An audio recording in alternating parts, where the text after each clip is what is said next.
বিসমিল্লাহির রহমানির রহিম। অষ্টম শ্রেণীর প্রিয় শিক্ষার্থী বন্ধুরা, ম্যাথ টিউটর বিডি ইউটিউব চ্যানেলে তোমাদের সবাইকে স্বাগতম। আশা করি ভালো আছো।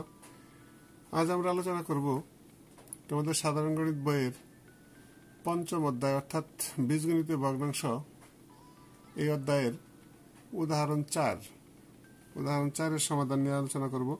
মনোযোগ দিয়ে ভিডিওটি প্রথম থেকে শেষ পর্যন্ত দেখো, আশা করি অনেকটা উপকৃত হবে। তো চলো শুরু করা যাক। উদাহরণ 4 কি আছে? উদাহরণ 4 এখানে বলা আছে যে যোগফল বের করো। এখানে তিনটি ভগ্নাংশ যোগ আকারে দেওয়া আছে, এর যোগফল বের করতে হবে। তাহলে চলো আমরা এখানে শুরু করে লিখব সমাধান।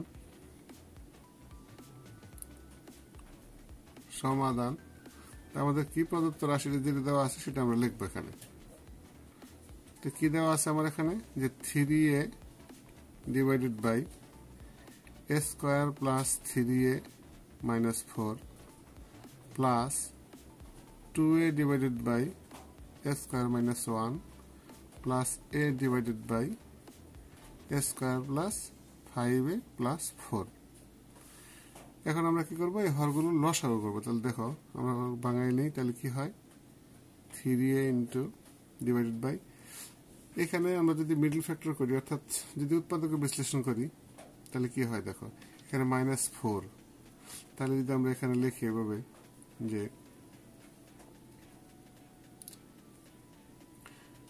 -4,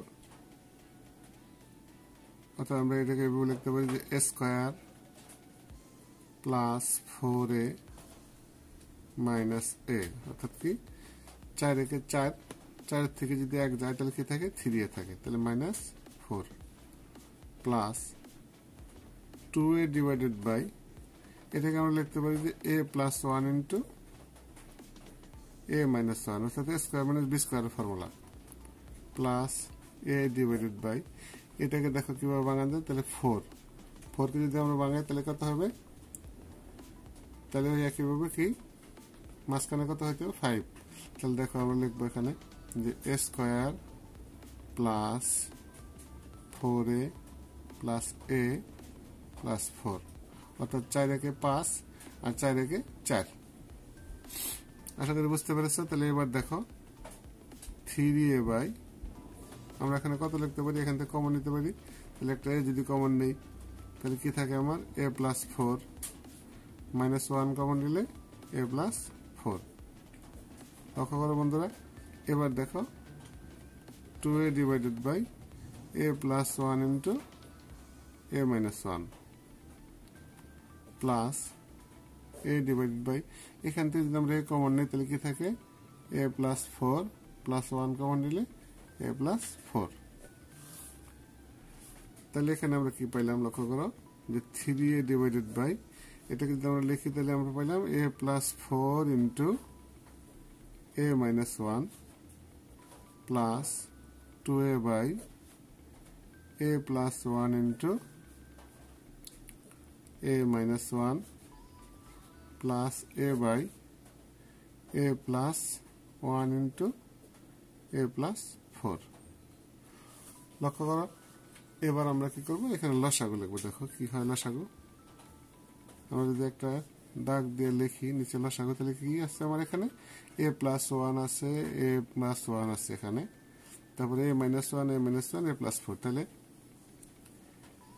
a plus 1, a minus 1, a plus 4, এটা হলো আমাদের লসাগু। তাহলে দেখো আমরা এটা যদি ভাগ করি তাহলে কি থাকে আমার? তাহলে a প্লাস 1 থাকে এখানে, তাহলে 3a ইন্টু a প্লাস 1, আশা করি বুঝতে পেরেছ, প্লাস এটা আর এটা যদি যায় তাহলে কি থাকে আমার 2a into a plus 4 plus এই দুটো যদি যায় তাহলে কি থাকে a ইন্টু a মাইনাস 1। এবার যদি আমরা ক্যালকুলেশন করি তাহলে কি পাই দেখো, লক্ষ্য করো। তাহলে আমার নিচে কি থাকলো a plus 1 into a minus 1 into a plus 4। এটা যদি আমরা গুণ করি তাহলে কি হয় 3a square plus 3a plus 2a square plus 8a plus a square minus a।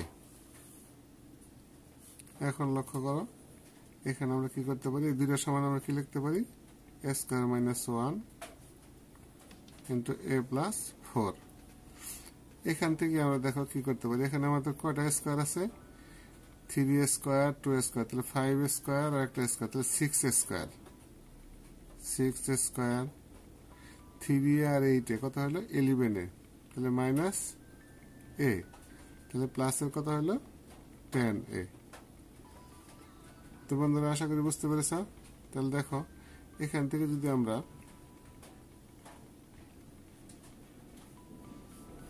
লক্ষ্য করো, এখানে আমরা কি করতে পারি, উপর থেকে যদি আমরা এখান থেকে কমন নেই, কি কমন না যেতে পারে, 2 কমন না যেতে পারে। আমরা কমন না নিলাম বা সমস্যা নাই, তাহলে কি হয়, তাহলে আমরা রেজাল্ট পেলাম কত, এখানে যে 6, আমরা 2a কমন নিতে পারি, এখান থেকে লিখতে পারি এখানে। তাহলে আমরা যদি 2a কমন নেই, তাহলে 2a ইন্টু এখানে থাকা কত 3a plus 5 divided by a square minus 1 into a plus 4। তো বন্ধুরা আশা করি বুঝতে পেরেছে। তাহলে এটাই হলো কি, এটাই হলো আমার উদাহরণ 4 এর আনসার। তাহলে আমরা যোগফল বের করলাম, তাহলে এটা আমরা পেলাম কত, যে 2a into 3a plus 5 divided by a square minus 1 into a plus 4। তো বন্ধুরা আশা করি বুঝতে পেরেছে। তাহলে এটাই হলো আমার উদাহরণ 4 এর আনসার। তো শিক্ষার্থী বন্ধুরা আজ এ পর্যন্তই। যদি ভিডিওটি তোমাদের কাছে ভালো লাগে থাকে তাহলে অবশ্যই একটা লাইক দিবে এবং ভিডিওটি বন্ধুদের মধ্যে শেয়ার করবে। আর যদি এই চ্যানেলটি তোমরা ইতিমধ্যে সাবস্ক্রাইব করে থাকো তাহলে তোমাদেরকে অসংখ্য ধন্যবাদ। আর নতুন হয়ে থাকলে চ্যানেলটি অবশ্যই সাবস্ক্রাইব করবে এবং পাশে থাকা বেল আইকনটি অন করে রাখবে, যাতে নতুন ভিডিও আপলোড হওয়া মাত্রই তা তোমরা সহজেই পেতে পারো। ভালো থাকো সবাই, সুস্থ থাকো, এই কামনায় আল্লাহ হাফিজ।